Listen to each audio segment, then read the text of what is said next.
Preface to Ida Mett, The Kronstadt Commune, by Maurice Brinton. The 50th anniversary of the Russian Revolution will be assessed, analyzed, and celebrated or bemoaned in a variety of ways. To the peddlers of religious mysticism and to the advocates of, quote, freedom of enterprise, end quote, Svetlana Stalin's sensational and well-timed defection will, quote, prove, end quote, resilience of the respective doctrines, now shown as capable of spouting on what at first sight would appear rather barren soil. To incorrigible liberals, the recent cautious reintroduction of the profit motive into certain sectors of the Russian economy will, quote, prove, end quote, that laissez-faire economics is synonymous with human nature and that a rationally planned economy was always a pious pipe dream.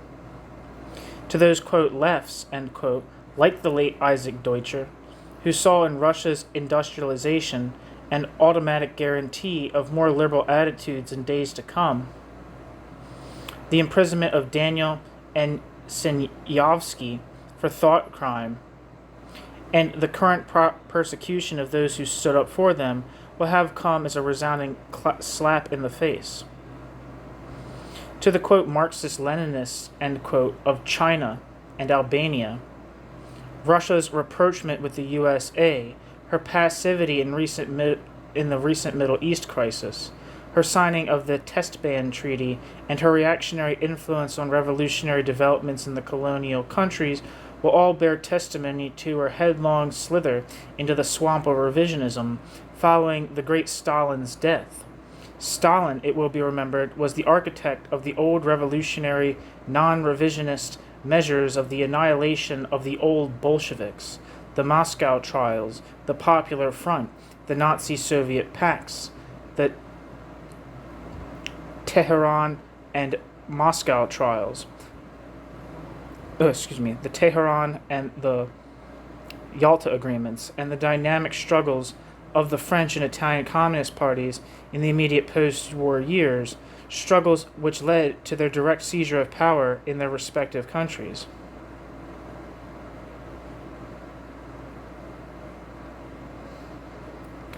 To the Yugoslavs, reintegrated at last after their adolescent wandering from the fold, the reemergence of, quote, sanity, end quote, in Moscow will be seen as corroboration of their worst suspicions. The 1948, quote, troubles, end quote, were clearly all due to the machinations of a wicked Beria. Mikhailovich now succeeds Zhilas behind the bars of a people's prison, just to remind political heretics that in Yugoslavia too, quote, proletarian democracy, end quote, is confined to those who refrain from asking awkward questions. To the Trotskyist ilk, at least to those still capable of thinking for themselves, the mere fact of the 50th anniversary celebrations should be food for thought. What do words mean? How, quote, transitional, end quote, can a transitional society be? Are 4 decades of, quote, Bonapartism, end quote, in danger of making the word a trifle meaningless? Like the unflinching Christians carrying their cross, will unflinching Trotskyists go on carrying their question mark concerning the future evolution of Russian society for the rest of their earthly existence? For how much longer will the Trotskyists go on gargling with the old slogans of, quote, capitalist restoration or advance towards socialism, end quote, proposed by their mentor in his Revolution Betrayed 30 years ago? Surely only the blind can now fail to see that Russia is a class society of a new type and has been for several decades. Those who have shed these mystifications or who have never been blinded by them will see things differently. They will sense that there can be no vestige of socialism in a society whose rulers can physically annihilate the Hungarian workers' councils, denounce equalitarianism and workers' management of production as, quote, petty bourgeois, end quote, or, quote, anarcho-syndicalist, end quote, deviations, accept the cold-blooded murder of a whole generation of revolutionaries as mere, quote, violations of socialist legality, end quote, to be rectified, oh so gingerly and tactfully, by the technique of, quote, selective posthumous rehabilitation, end quote. It will be obvious to them that something went seriously wrong with the Russian Revolution. What was it?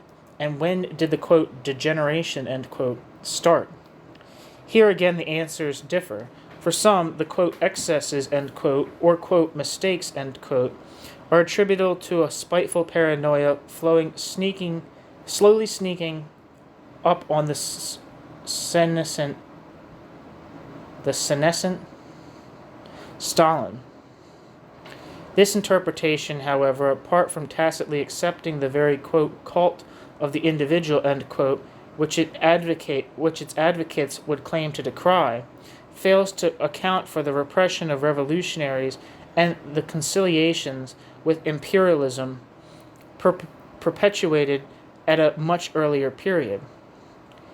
For others, the, quote, degeneration, end quote, set in with the final defeat of the left opposition as an organized force in 1927, or with Lenin's death in 1924, or with the abolition of factions at the 10th Party Congress.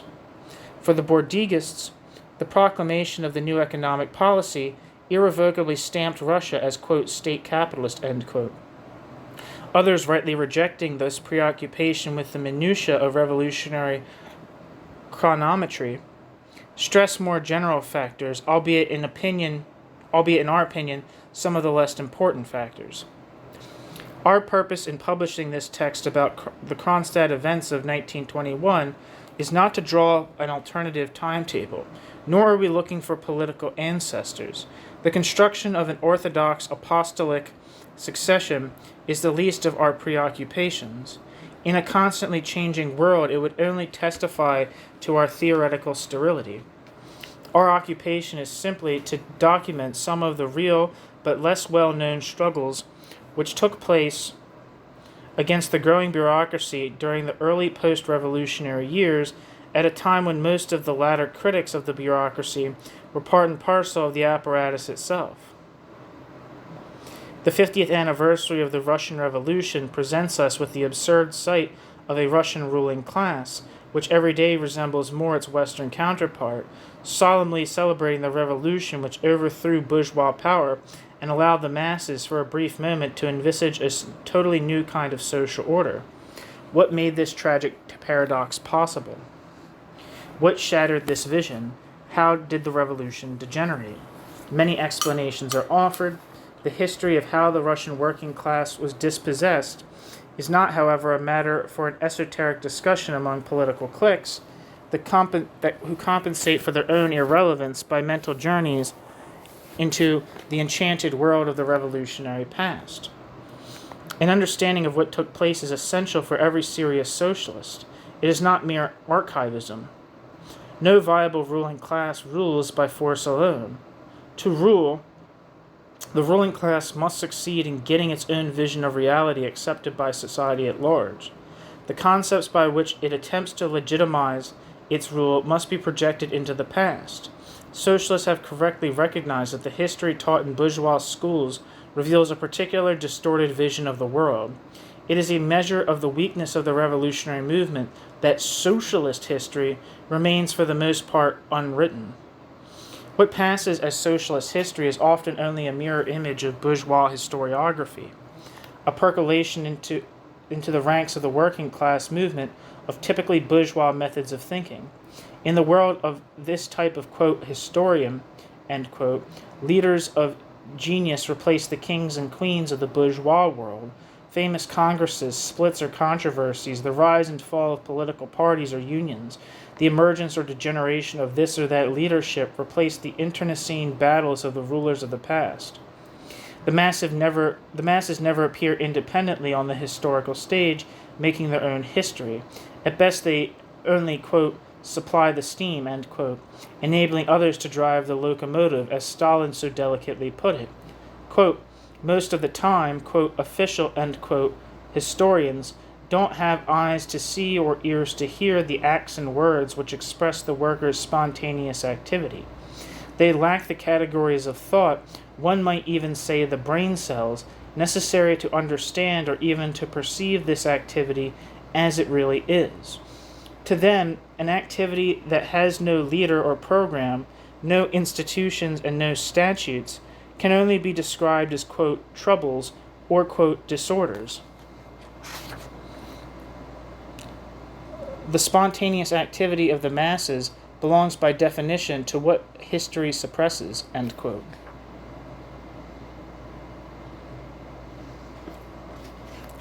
Paul Cardan, From Bolshevism to Bureaucracy, Solidarity Pamphlet 24. Paul Cardan being Cornelius Castoriadis. This tendency to identify working class history with the history of the working class's organizations, institutions, and leaders is not only inadequate. The tendency to identify working class history with the history of its organizations, institutions, and leaders reflects a typically bourgeois vision of mankind divided into almost preordained manner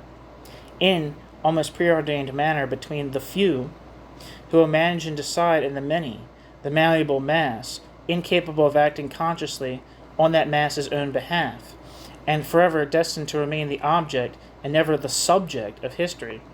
Most histories of the degeneration of the Russian Revolution rarely amount to more than this. The Stalinist bureaucracy was unique in that it presented a view of history based on outright lies rather than on the more usual mixture of subtle distortion and self-mystification. But Khrushchev's revelations and subsequent developments in Russia have caused official Russian versions of events in all their variants to be questioned even by members of the Communist Party. Even the graduates of what Trotsky called the, quote, Stalin school of falsification, end quote, were now beginning to reject the lies of the Stalinist era. Our task is to take the process of demystification a little further. Of all the interpretations of the degeneration of the Russian Revolution, that of Isaac Deutscher is the most widely accepted on the left. It echoes most of the assumptions of the Trotskyists. Although an improvement on the Stalinist versions, it is hardly sufficient. The degeneration is seen as due to strictly conjunctural factors: the isolation of the revolution in a backward country, the devastation caused by the Civil War, the overwhelming weight of the peasantry, etc. These factors are undoubtedly very important, but the growth of the bureaucracy is more than just an accident in history.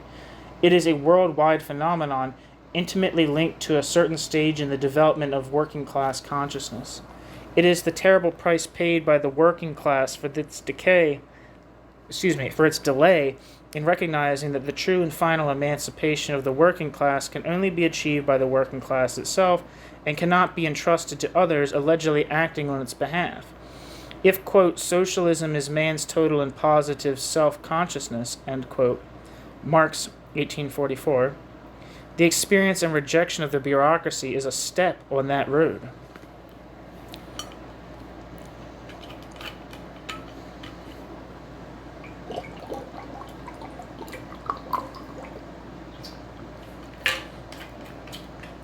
The Trotskyists deny that early oppositions to the developing bureaucracy had any revolutionary content. On the contrary, they denounced the workers' opposition and the Kronstadt rebels as historically counter-revolutionary. Real opponents for them start with the proclamation within the party of the left opposition of 1923. But anyone in the least familiar with the period will know that by 1923 the working class had already sustained a decisive defeat. It had lost power in production to a group of managers appointed from above. It had also lost power in the Soviets, which were now only ghosts of their former selves, only a rubber stamp for the emerging bureaucracy. The left opposition fought within the confines of the party, which was itself already highly bureaucratized. No substantial number of workers rallied to its cause. Their will to struggle had been sapped by the long struggle of the preceding years.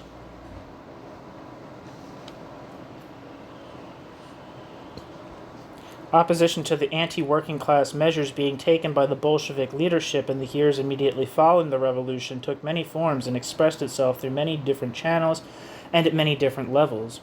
It expressed itself within the party itself through a number of oppositional tendencies, of which the workers' opposition, Kollontai, Lutavinov, Shliapnikov, is the best known. Footnote: for information concerning their program, see the workers' opposition by Alexandra Kollontai. This was first published in English in Sylvia Pankhurst's Workers' Dreadnought in 1921 and republished in 1961 as Solidarity Pamphlet 8. End footnote. Outside the party, the revolutionary opposition found heterogeneous expression in the life of a number often illegal groups, some anarchists, some anarcho-syndicalists, some still professing their basic faith in Marxism. Footnote. The history of such groups as the Workers' Truth Group or the Workers' Struggle Group still remains to be written. End footnote.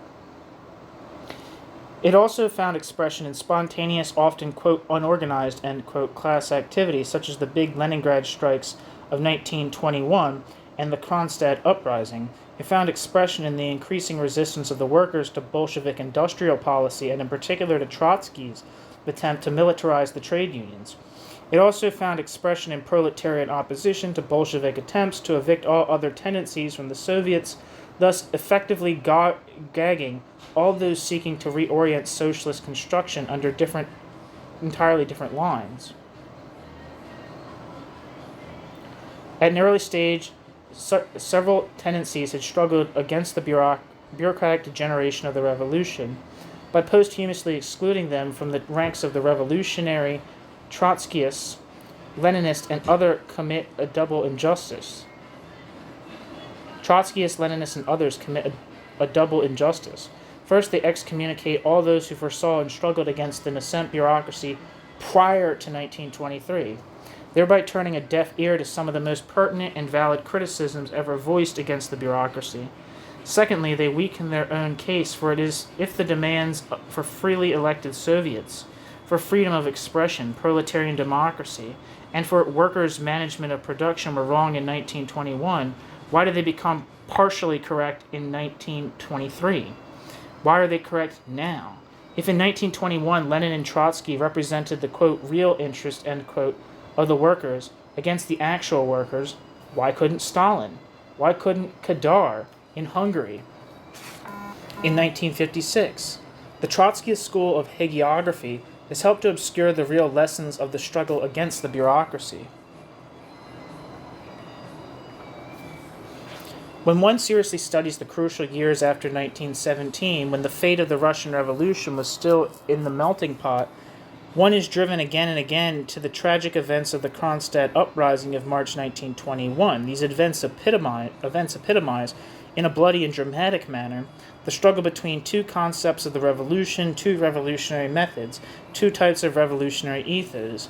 Who decides what is or is not in the long-term interest of the working class? What methods are permissible in settling differences between revolutionaries, and what methods are double-edged and only capable in the long run of harming the revolution itself?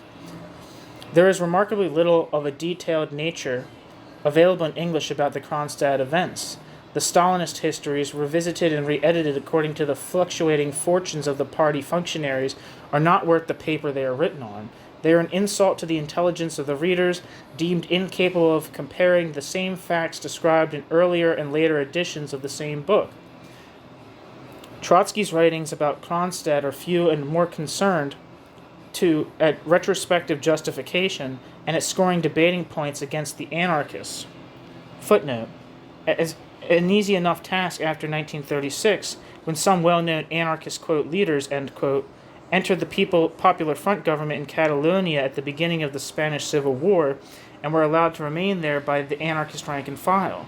This action in an area where the anarchists had a mass basis in the labor movement irrevocably damned them, just as the development of the Russian Revolution had irrevocably damned the Mensheviks as incapable of standing up to the test of events. End footnote.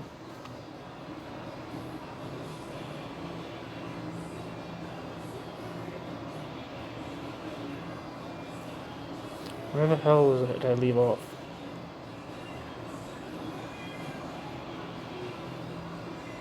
God damn it. Trotsky's writings about Kronstadt are few and more concerned at retrospective justification and at scoring debating points against the anarchists than at seriously analyzing this particular episode of the Russian Revolution.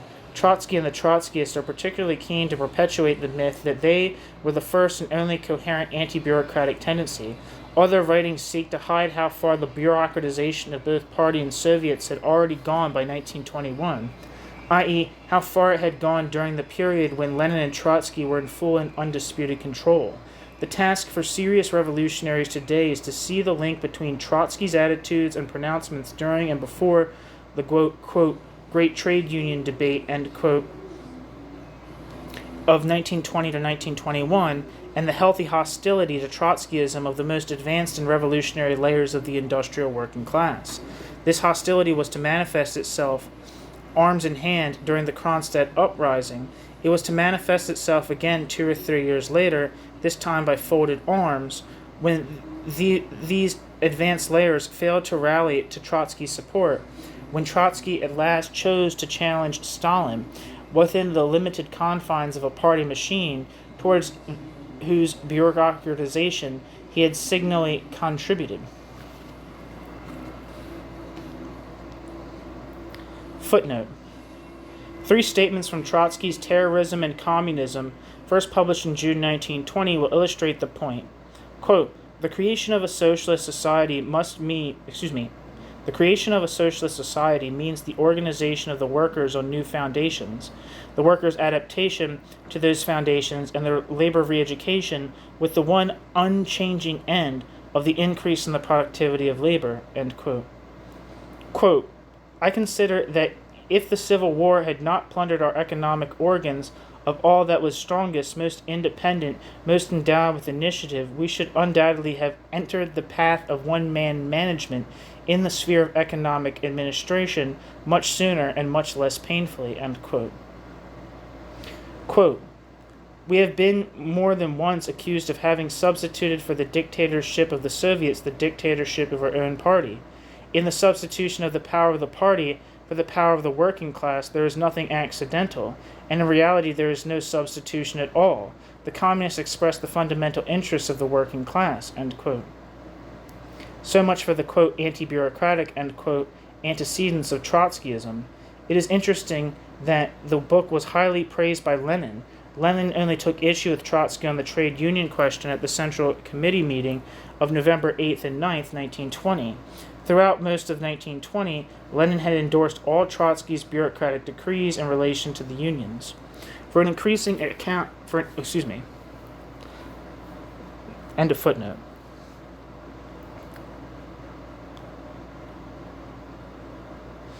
Deutscher, in The Prophet Armed, vividly depicts the background of Russia during the years of civil war, the suffering, the economic dislocation, the sheer physical exhaustion of the population, but the picture is one-sided. Its purpose is to stress that the, quote, iron will of the Bolsheviks, end quote, was the only element of order, stability, and continuity in a society that was hovering on the brink of total collapse. Deutscher pays scant attention to the attempts made by groups of workers and revolutionaries, both within the party and outside its ranks, to attempt social reconstruction on an entirely different basis, from below. He does not discuss the sustained opposition and hostility of the Bolsheviks to workers' management of production, or, in fact, to any large-scale endeavor which escaped their domination or control. Footnote. For an interesting account of the growth of the factory committees movement and of the opposition to them of the Bolsheviks at the first All-Russian Trade Union Convention, see Maximov's Guillotine at Work. 7. Footnote, or next, end of footnote. Another footnote. At the Ninth Party Congress, March 1920, Lenin introduced a resolution to the effect that the task of the unions was to explain the need for a, quote, maximum curtailment of administrative collegia and the gradual introduction of individual management in units directly engaged in production, end quote. Robert V. Daniels, The Conscience of the Revolution. End of footnote.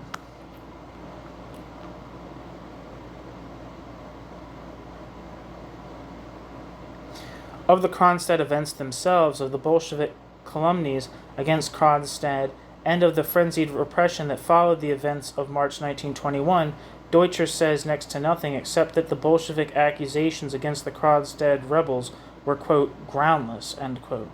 Deutscher totally fails to see the direct relation between the methods used by Lenin and Trotsky in 1921 and those other methods perfected by Stalin and later used against the old Bolsheviks themselves during the notorious Moscow trials of 1936, 1937, and 1938. In Victor Serge's Memoirs of a Revolution, there is a chapter devoted to Kronstadt.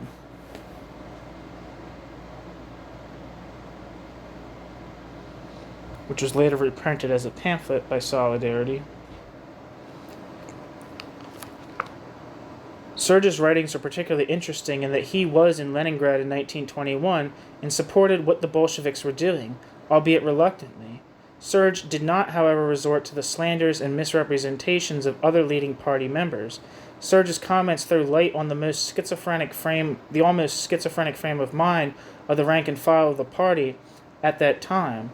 For different reasons, neither the Trotskyists nor the anarchists have forgiven Serge his attempts to reconcile what was best in their respective doctrines, the concern with reality and the concern with principle. Easily available and worthwhile anarchist writings on the subject in English are virtually non-existent, despite the fact that many anarchists consider this area relevant to their ideas. Emma Goldman's Living My Life and Berkman's The Bolshevik Myth contain some vivid but highly subjective pages about the Kronstadt Rebellion. The Kronstadt Revolt by Anton Siliga, produced as a pamphlet in 1942, is an excellent short account which squarely faces up to some of the fundamental issues. It has been unavailable for years. Volin's account, on the other hand, is too simplistic.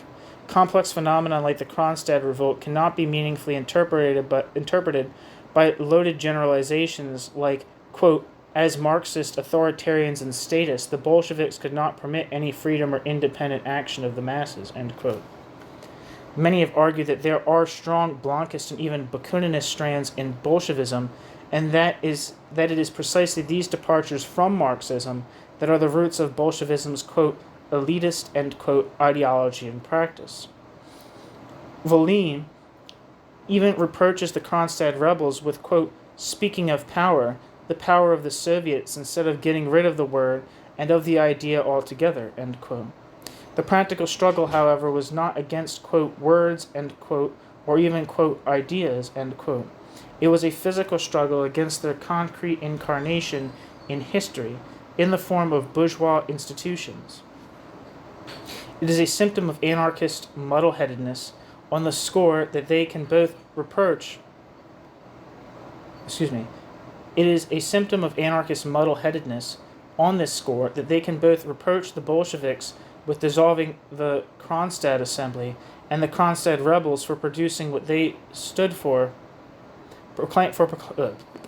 Is a symptom of anarchist muddle-headedness on this score. The anarchists can both reproach the Bolsheviks with dissolving the Constituent Assembly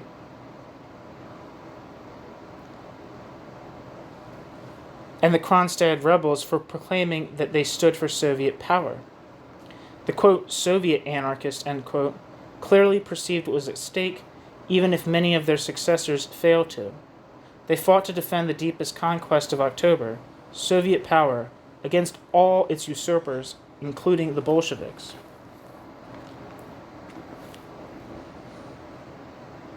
Our own contribution to the 50th anniversary celebrations will not consist in the usual panegyrics to the achievements of Russian rocketry, nor will we chant paeans to Russian pig iron statistics.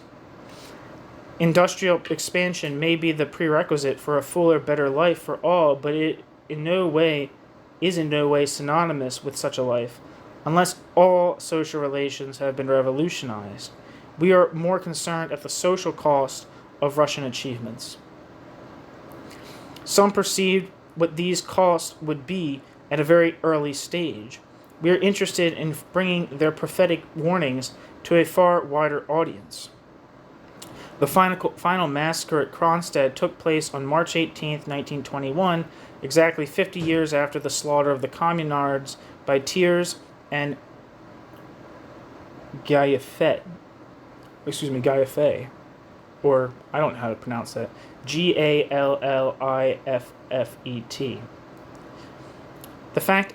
The facts about the Commune are well known, but 50 years after the Russian Revolution, we still have to seek basic information about Kronstadt.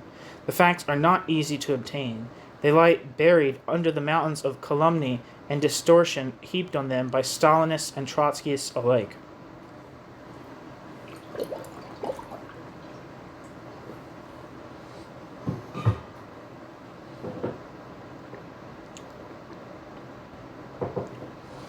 The publication of this pamphlet in English at this particular time is part of this endeavor. Ida Mett's book, La Commune de Kronstadt, was first published in 1938. It was republished in France 10 years later, but has been unobtainable for several years.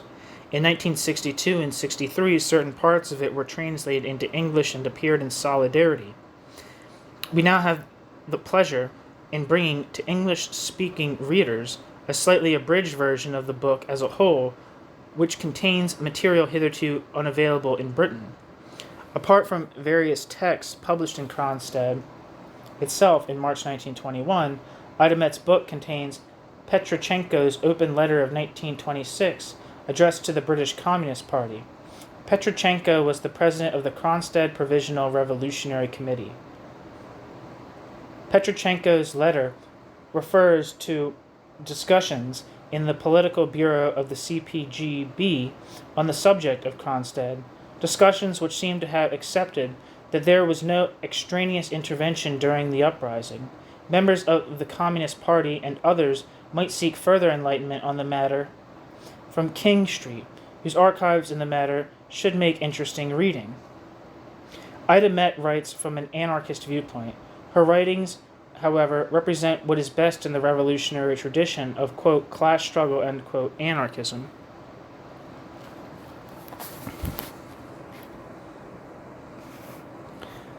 She thinks in terms of collective proletarian solution to the problems of capitalism.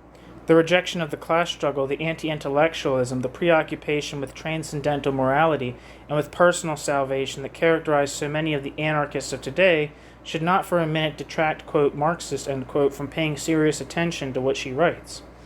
We do not necessarily endorse all her judgments and have, in footnotes, corrected one or two minor factual inaccuracies in her text.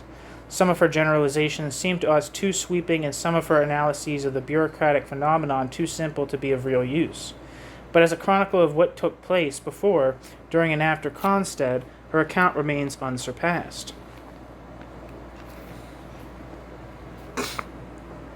Her text throws interesting light on the attitude to the Kronstadt uprising shown at the time by various Russian political tendencies, anarchists, Mensheviks, left and right SRs, Bolsheviks, etc., some whose approach to politics is superficial in the extreme, and for whom a smear or a slogan is a substitute for real understanding, all point accusingly to some of this testimony, to some of these resolutions and manifestos as evidence irrevocably damning the Kronstadt rebels. Quote, look, end quote, they will say, what the Mensheviks and right SRs were saying. Look at how they were calling for a return to the Constituent Assembly and at the same time proclaiming their solidarity with Kronstadt. Isn't this proof that Kronstadt was a counter-revolutionary upheaval? You yourself admit that rogues like Viktor Chernov, president-elect of the Constituent Assembly, offered to help the Kronstadters. What further evidence is needed? We are not afraid of presenting all the facts to our readers. Let them judge for themselves. It is our firm conviction that most Trotskyists and Leninists are and are kept as ignorant of this period of Russian history as Stalinists are of the period of the Moscow trials. At best, they vaguely sense the presence of skeletons in the cupboard.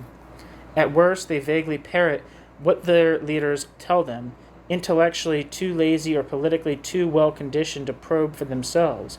Real revolutionaries are never, quote, pure, end quote. They unleash the deepest passions of, real revolutions are never, quote, pure, end quote. They unleash the deepest passions of men. People actively participate or are dragged into the vortex of such movements for a variety of often contradictory reasons. Consciousness and false consciousness are inextricably mixed. A river in full flood inevitably carries a certain amount of rubbish. A revolution in full flood carries a number of political corpses and may even momentarily give them a semblance of life. During the Hungarian Revolution of 1956, many were the messages of verbal and moral support for the rebels emanating from the West, piously preaching the virtues of bourgeois democracy or free enterprise. The objective of those who spoke in these terms were anything but the institution of a classless society. But their support for the rebels remained purely verbal, particularly when it became clear to them what the real objectives of the revolution were: a fundamental democratization of Hungarian institutions without a reversion to private ownership of the means of production. The backbone of the Hungarian Revolution was the network of workers' councils. Their main demands were the workers' management of production and for a government based on the councils. These facts justified the support of revolutionaries throughout the world. Despite the Mindzenties, despite the smallholders and social democrats, or their shadows, now to jump onto the revolutionary bandwagon.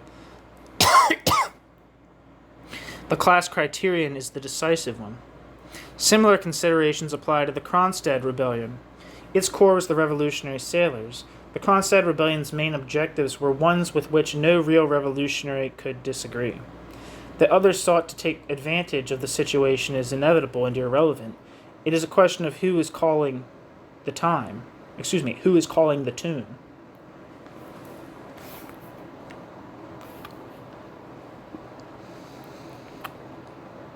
Attitudes to the Kronstadt events, expressed nearly 50 years after the event, often provide deep insight into the political thinking of contemporary revolutionaries. They may in fact provide a deeper insight into their conscious or unconscious aims that many a learned discussion about economics or philosophy or about other episodes of revolutionary history. It is a question of one's basic attitude as to what socialism is all about. What are epitomized in the Kronstadt events are some of the most difficult problems of revolutionary strategy and revolutionary ethics. The problems of ends and means, of the relations between party and masses, in fact, or whether a party is necessary at all. Can the working class by itself only develop a trade union consciousness?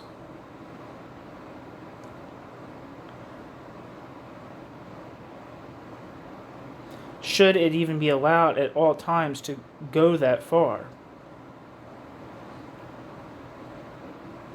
Footnote.